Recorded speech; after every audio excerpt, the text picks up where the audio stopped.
चलिए, good evening everyone. तो जैसे कि लास्ट क्लास में हमने एक न्यू चैप्टर स्टार्ट किया था, that is industrial development, right. तो ये टॉपिक हमने डिस्कस किया था कि topic number one, that industrial industries का हमारे ग्रोथ में क्या इंपॉर्टेंस है, राइट। तो इसको हमने प्रीवियस क्लास में काफी डिटेल में डिस्कस कर लिया था बेटा, एंड इसके हमने कुछ पॉइंट डिस्कस किए थे, राइट। एक second,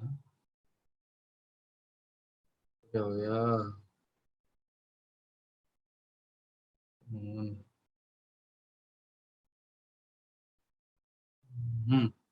strategy of industrial growth.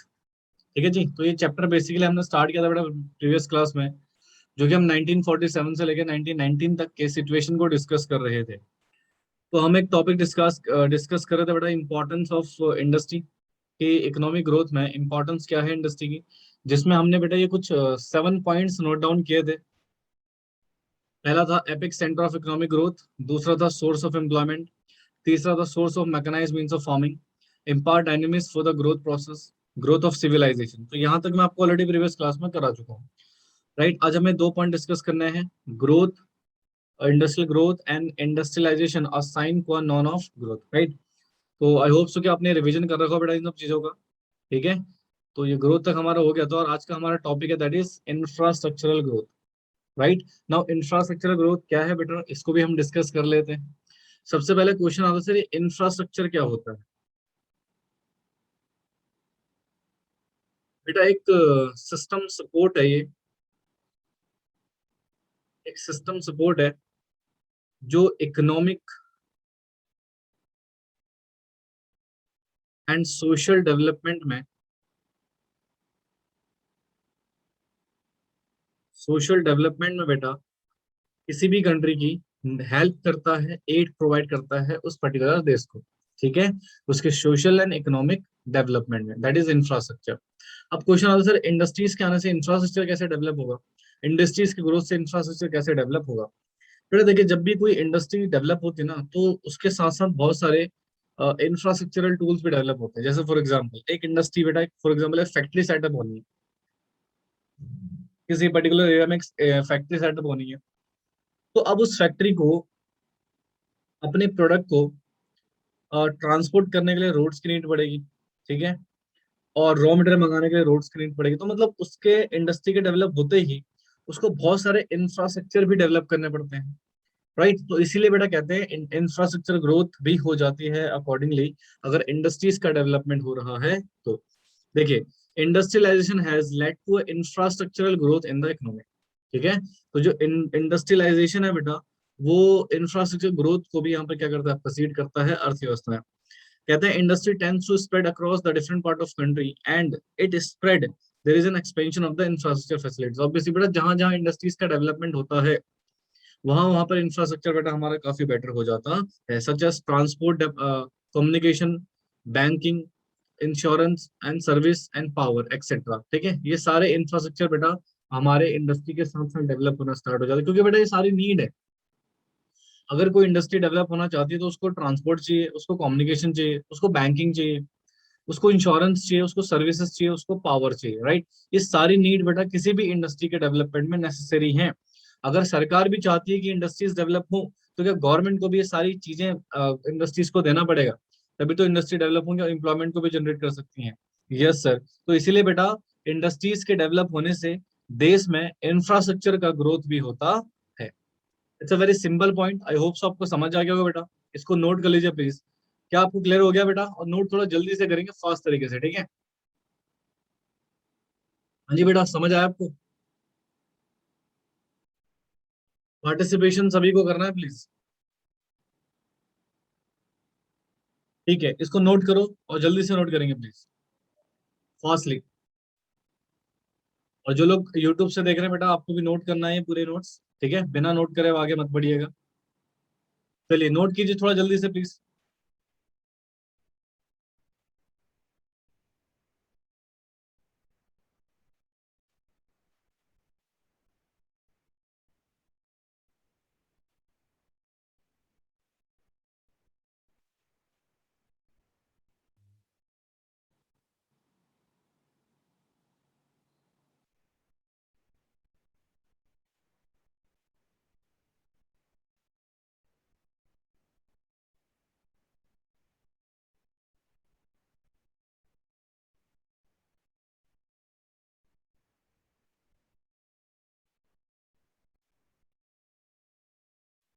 Point number 7, industrialisation a sine qua non of growth. Now what is the meaning of this point?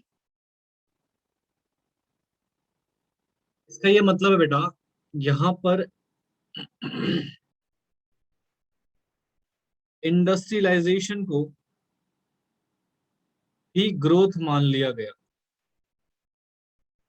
Actually बेटा थोड़ा तबीयत ना खराब है, बट स्टिल मैं आपकी क्लास ले रहा हूँ। पता नहीं गले में थोड़ा प्रॉब्लम हो रही है। ठीक है, तो फिर थोड़ा कोऑपरेट करना, ठीक है। तो क्या लिखा, साइन हुआ नॉन ऑफ ग्रोथ, कहते हैं industrialisation is equal to growth. मतलब ये हुआ बेटा कि अगर इंडस्ट्रियलाइजेशन नहीं है, यानी कि बिना इंडस्ट्रियलाइजेशन के ग्रोथ को पॉसिबल नहीं है। यानी कि इंडस्ट्रियलाइजेशन को हमने क्या मान लिया बेटा, ग्रोथ मान लिया। ये बेसिक इस पर्टिकुलर टर्म का मतलब है, साइन हुआ नॉन ऑफ ग्रोथ, मतलब industrialisation is equal to growth. Without industrialisation growth not be possible. ठीक है, तो देखो, कहते हैं growth process and industrialization are intimately related to each other। इनको क्या माना गया, related to each other। Industrialization is often taken a sign qua non of growth। यानी कि बेटा इन्होंने बोला कि इंडस्ट्रियलाइजेशन ही क्या है बेटा, हमारा ग्रोथ है, ग्रोथ प्रोसेस है। Industrialisation is equal to growth process. अगर इंडस्ट्रियलाइजेशन नहीं है तो ग्रोथ भी पॉसिबल नहीं है। ठीक है, implying that growth occurs as and when industrialisation spread. यानी कि ग्रोथ तभी होगी जब इंडस्ट्रियलाइजेशन बढ़ेगा। इंडस्ट्रियलाइजेशन अगर नहीं बढ़ा तो इसका मतलब ग्रोथ भी पॉसिबल नहीं है। तो कहते हैं in in it is a fact that most developed country today are industrialised country. यानी कि इससे बेटा ध्यान ध्यान देना बेटा प्लीज, जितने भी वर्ल्ड में डेवलप कंट्रीज हैं, राइट, उसमें से मोस्ट ऑफ कंट्री जो है बेटा वो क्या है, इंडस्ट्रियलाइज कंट्री है। यानी कि सबसे ज्यादा इंडस्ट्रीज है बेटा वहां पर। तो इसका मतलब इसीलिए बेटा इंडस्ट्रीज को बेटा किसके साथ कनेक्ट कर दिया गया, ग्रोथ के साथ। कि अगर भैया इंडस्ट्रियलाइजेशन हो रही है, इसका मतलब ग्रोथ हो रही है, otherwise there is not possibility of growth.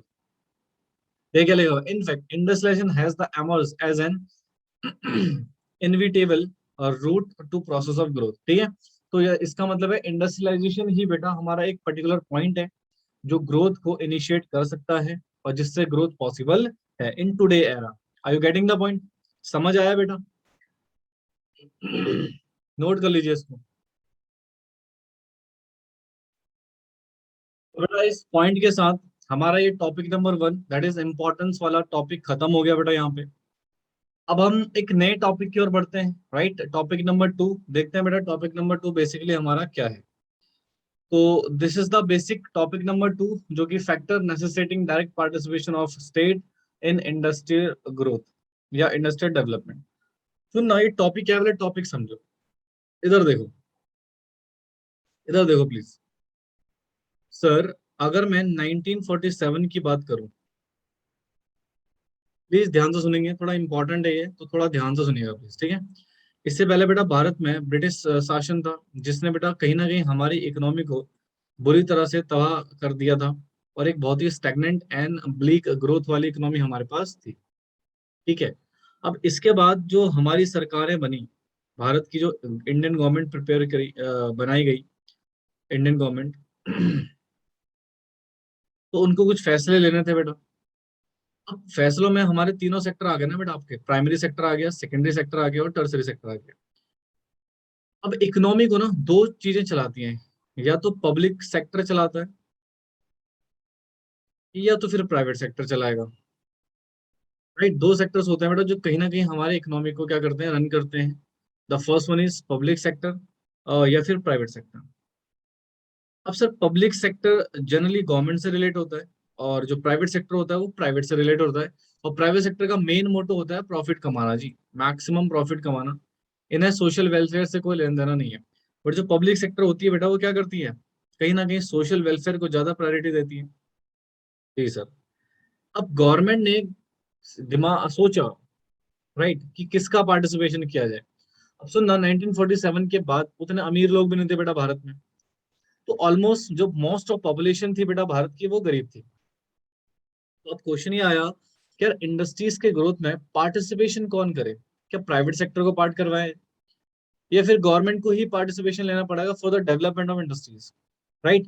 तो डिसीजन लिए, इस डिसीजन के पीछे कुछ बेसिक सिचुएशन भी थी। चलिए सुनते हैं कि इस टॉपिक में किस तरीके से हमने डिसाइड किया कि हमें कौन से सेक्टर को दैट इज इंडस्ट्रियल ग्रोथ की कमांड सौंपनी चाहिए। तो देखिए क्या कहता है सर, यहाँ पर हमने जनरली बोला कि फैक्टर नेसेसिटेटिंग, ध्यान सुना please, factor necessitating direct participation of the state. यहाँ पर क्या लिखा हुआ बच्चे, direct participation of the state in industrial development. अब क्वेश्चन आता है सर यहाँ पर वो फैक्टर बताएंगे जो जो फैक्टर हमें ये बताते हैं कि इंडस्ट्रियल ग्रोथ में, इंडस्ट्रियल डेवलपमेंट में डायरेक्ट पार्टिसिपेशन स्टेट को करना पड़ा।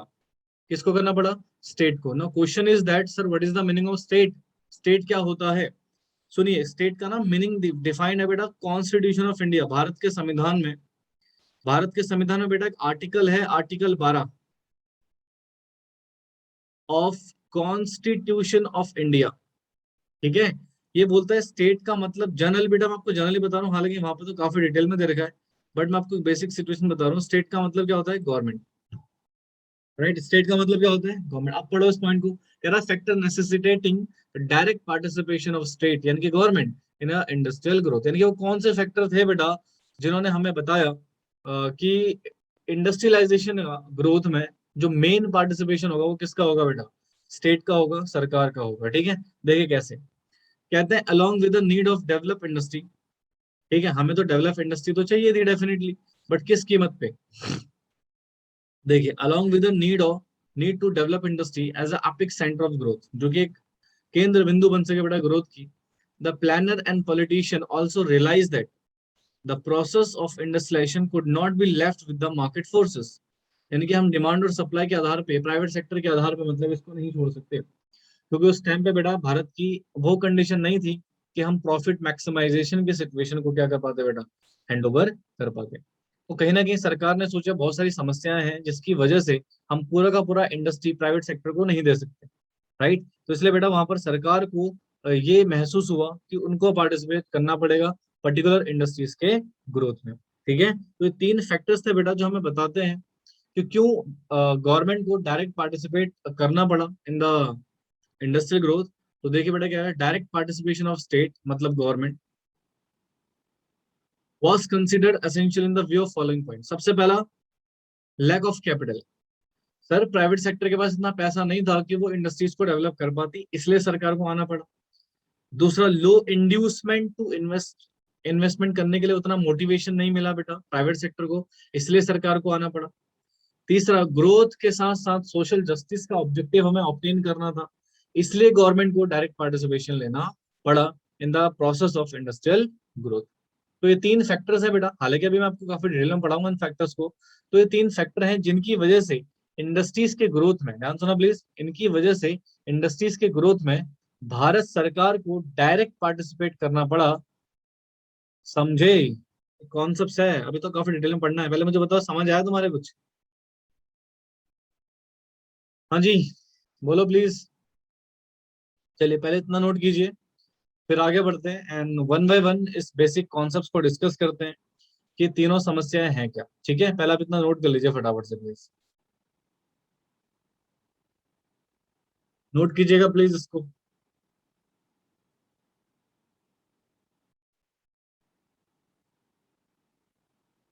ठीक है, ये भी नोट करना बेटा आप।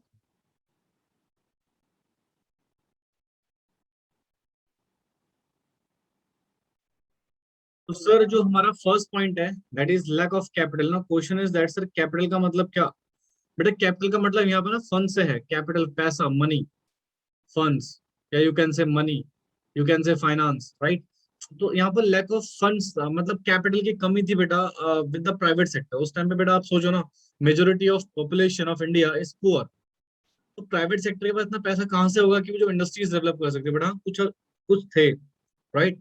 सारे गरीब नहीं थे बेटा, बट वो जो जिन पर्सन के पास पैसा था उनका नंबर बहुत कम था, राइट। तो देखिए industrial development in India need to big push implying large amount of capital expenditure, यानी कि बहुत बड़ा कैपिटल अमाउंट्स की इन्वेस्टमेंट चाहिए थी बेटा हमें जो कि प्राइवेट सेक्टर के पास पॉसिबल को नहीं था सर, इसलिए गवर्नमेंट की नीड पड़ी ताकि गवर्नमेंट आए और एक लार्ज अमाउंट ऑफ इन्वेस्ट करे बेटा इंडस्ट्रीज के डेवलपमेंट में। देखिए क्या करे, at the time of independence Tata and Birla were only establish industrial house, यानी कि जो आजादी के समय बेटा भारत में टाटा और बिरला ये दो ही कुछ इंडस्ट्रीज थे बेटा जिन्होंने कुछ इंडस्ट्रीज हाउसेस डेवलप करे, but the requirement of capital for the countries industrial growth was beyond the capacity of these industrial house. मतलब सर इन इंडस्ट्रियल हाउस की वो कैपेसिटी नहीं थी जिससे भारत में इंडस्ट्रीज का ग्रोथ हो सकता है, ये पॉसिबल नहीं था सर। यानी कि इंडस्ट्रीज तो थी, प्राइवेट सेक्टर ने कुछ इंडस्ट्रियल हाउस तो बना रखे थे, बट वो इंडस्ट्रियल हाउस की उतनी कैपेसिटी नहीं थी बेटा कि वो भारत में एंटायर इंडस्ट्रीज को डेवलप कर पाते। इसलिए बेटा सरकार को आगे आना पड़ा और पार्टिसिपेट करना पड़ा। ठीक है, देखिए एक पॉइंट क्या है, accordingly it has become essential for the state. किसके लिए जरूरी हो गया बेटा? स्टेट यानी कि सरकार के लिए, to achieve growth through the public sector undertaking. यानी कि पब्लिक सेक्टर अंडरटेकिंग के थ्रू ग्रोथ को हासिल करना, ग्रोथ को अचीव करना एसेंशियल हो गया सरकार के लिए। क्योंकि प्राइवेट सेक्टर के पास बेटा लैक ऑफ कैपिटल था। क्या था बेटा? Lack of capital. उतने सक्षम नहीं था बेटा प्राइवेट सेक्टर कि वो अलोन इंडस्ट्रीज को डेवलप कर पाता। इसलिए बेटा एक बहुत बड़े इन्वेस्टमेंट के लिए गवर्नमेंट को पार्टिसिपेट करना पड़ा। तो this is the first point, that is lack of capital, जिसकी वजह से गवर्नमेंट को इंडस्ट्रियलाइजेशन के ग्रोथ में पार्टिसिपेट करना पड़ा। समझ आया बच्चे? हाँ जी बोलो प्लीज। ये नोट कर लेना पूरा, ठीक है? क्लियर हो गया सभी के? ठीक है, इसको नोट करो, बहुत सिंपल पॉइंट है बेटा ये, नोट कीजिए इसको फटाफट फटाफट से देखेंगे। नेक्स्ट पॉइंट है बेटा हमारे पास लो इंड्यूसमेंट टू इन्वेस्ट। बेटा मुझे एक बात बताइएगा, अगर आप एक बिजनेसमैन है तो आप उस बिजनेस को कंटिन्यू करने के लिए, अगर आपको पर्टिकुलर बिजनेस कंटिन्यू करना है, उसके लिए बेटा क्या चाहेंगे? कि आपको प्रॉफिट्स हो, आपकी इनकम बढ़े, ये तो चाहेंगे। इसका मतलब अगर इनकम बढ़ेगी, प्रॉफिट्स आएंगे, तो मतलब आपको ना प्रोत्साहन मिलेगा। क्या मिलेगा? प्रोत्साहन, कि हाँ यार इस बिजनेस को कंटिन्यू करते हैं। यानी कि सर सीधी सी बात है, प्राइवेट सेक्टर का बिजनेस करना चाहेगा तो वो चाहेगा कि उसको ज्यादा से ज्यादा प्रॉफिट्स मिले। और जहां उसको प्रॉफिट्स नहीं मिलेगा, इसका मतलब सर वो उस बिजनेस से एनकरेज नहीं होगा, मोटिवेट नहीं होगा, तो उस बिजनेस को करने का कोशिश करेगा क्या? वो नहीं करेगा सर। तो उस टाइम पे बेटा मार्केट डिमांड बहुत कम थी। ऑब्वियस सी बात है ना, मैंने क्या कहा था, majority of population is poor. अब लोग हाई हाई प्राइस पे करने में उतने समर्थ नहीं थे, तो लोगों की डिमांड कम होगी। अब जो लोगों की डिमांड कम होगी बेटा, इनकम कम हो जाएगी, इनकम कम होगी तो प्रॉफिट्स नहीं होंगे, प्रॉफिट्स नहीं होंगे तो कहीं ना कहीं बेटा हमको क्या कहते हैं, प्रोत्साहन नहीं मिलेगा, मोटिवेशन नहीं मिलेगा कि इंडस्ट्रीज डेवलप करी जाए। तो इसलिए बेटा कि प्राइवेट सेक्टर इस बिजनेस से दूर रहा, इंडस्ट्रीज से दूर रहा, क्योंकि उसको वो मोटिवेशन, वो इंड्यूसमेंट नहीं मिला जिससे वो इन्वेस्टमेंट कर सकता।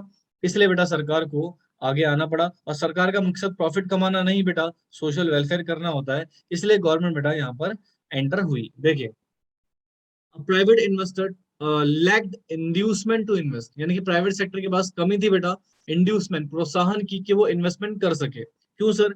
It was owing to limited size of market. Market का साइज क्या था बेटा? लिमिटेड। लिमिटेड साइज मतलब बेटा ज्यादा लोग खरीदने वाले नहीं हुआ करते थे, ज्यादा हाई प्राइसेस पे लोग सामान खरीदने वाले नहीं हुआ करते थे, तो मार्केट का साइज अपने आप में लिमिटेड हो गया। अब जब मार्केट का साइज लिमिटेड हुआ, जिसकी वजह से बेटा मार्केट में डिमांड्स क्या हो गई? कम हो गई। अब डिमांड कम होने के कारण बेटा इनकम भी मार्केट में क्या हो गया बेटा? हमारी कम होगा, और लोगों की इनकम भी कम थी बेटा। तो यहाँ पर एक विकीसियस साइकिल बन जाता है कि लोगों की इनकम कम थी। ध्यान से देखिए प्लीज, लोगों की क्या थी बेटा? इनकम कम थी, जिसकी वजह से मार्केट में डिमांड्स क्या हो गई? कम हो गई, लो डिमांड। अब लो डिमांड के कारण बेटा मार्केट का साइज क्या हो गया बेटा? कम हो गया। यानी कि limited size of market, limited size of market.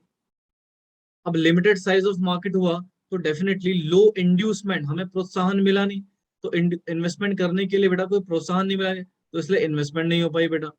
Right, अब जब इन्वेस्टमेंट नहीं होगी तो क्या इनकम जनरेट होगी? तो इनकम क्या रहेगी बेटा? लो इनकम रहेगी। देखो जहां से शुरू हुए थे क्या वहीं पहुंच गए, तो उसको बोलते हैं विकीसियस साइकिल। जो किसकी वजह से क्रिएट हुई बेटा? उस टाइम पे मार्केट साइज के कम होने से। समझे? और कहीं ना कहीं बेटा जब इनकम नहीं हो रही है तो कोई भी पर्सन बिजनेस क्यों करेगा बेटा? तो सर जब इनकम नहीं हो रही थी तो प्राइवेट इन्वेस्टर इन्वेस्टमेंट करने से बेटा क्या हुए? उन्होंने इन्वेस्टमेंट नहीं किया। अब जब इन्वेस्टमेंट नहीं किया तो अल्टीमेटली फिर किसको आना पड़ेगा पार्टिसिपेट करने के लिए इंडस्ट्रियलाइजेशन में? ऑब्वियस सी बात है सर, गवर्नमेंट को आना पड़ेगा। तो this is the second reason जहां पे सरकार को आना पड़ा बेटा इंडस्ट्रीज के ग्रोथ के लिए। ठीक है, ये चार्ट बना लीजिएगा, और आई होप सो कि आपको समझ आ गया होगा बेटा ये। हाँ जी, क्लियर हुआ? चलिए इसको नोट कर लीजिए प्लीज। देखिएगा प्लीज, लास्ट पॉइंट है ग्रोथ विद सोशल जस्टिस। ठीक है ना? यानी कि तीन कारण थे बेटा, सबसे पहला लैक ऑफ कैपिटल, दूसरा लो इंड्यूसमेंट टू इन्वेस्ट, और ये तीसरा आ गया ग्रोथ विद सोशल जस्टिस। अभी इनिशियली बेटा मैंने आपसे क्या बोला था कि सर इंडिया में स्टार्टिंग ऑफ जब जब भी 5 ईयर प्लानिंग वगैरह स्टार्ट की गई और इंडिपेंडेंस के बाद भारत की आर्थिक स्थिति उतनी अच्छी नहीं थी, जिसकी वजह से बेटा देयर इज मैनी प्रॉब्लम, जैसे पॉवर्टी, अनएम्प्लॉयमेंट, बहुत सारी प्रॉब्लम्स थी बेटा, जिसकी वजह से बेटा सोसाइटी डेवलप नहीं हो पाई थी। अब अगर उस सोसाइटी में मार्केट फोर्सेस इंप्लीमेंट हो जाते, ध्यान सुनिए प्लीज, अगर उस सोसाइटी में जिसकी इतनी बुरी हालात थी मार्केट फोर्सेस इंप्लीमेंट हो जाते तो और दिक्कत हो जाती सर। इसलिए गवर्नमेंट को सोसाइटी का वेलफेयर प्रायोरिटी लगा, ना कि मैक्सिमम प्रॉफिट। ठीक है? तो देखिए क्या बोला गया, ग्रोथ विद सोशल जस्टिस, यानी कि हमें ग्रोथ तो चाहिए थी, बट किसके साथ बेटा, सोशल जस्टिस, सोशल वेलफेयर के साथ।